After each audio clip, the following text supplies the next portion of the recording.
Hello. Hi, Steph. How are you?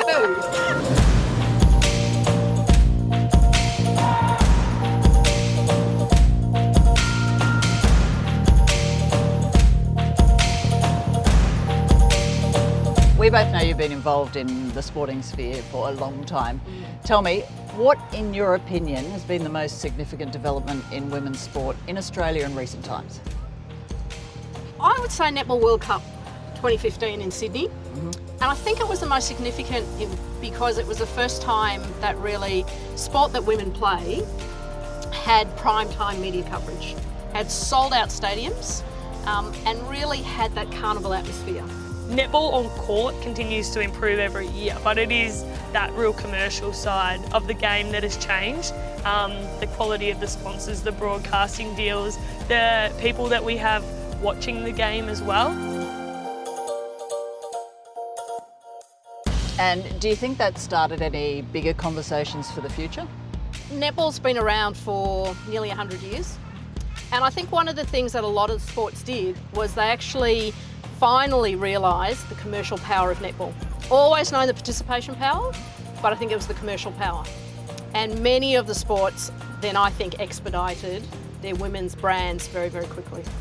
You know, even just at local football clubs that I go watch, there's always girls teams now, or they're building netball courts and you know, fields that allow the girls to play as well. So I think just overall there's just this hype, not just around women's AFL but netball. Even the Matildas are doing so well with soccer, so you can just see that everyone's growing and people actually are following, getting around the girls and actually going to watch the games as well. Because women's sport has now got a greater profile, we're getting greater exposure of role models and women as role models in sport, which is fantastic not only for sport and sports people, but it's fantastic to see women leading sport organisations and being part of a general conversation about inclusion.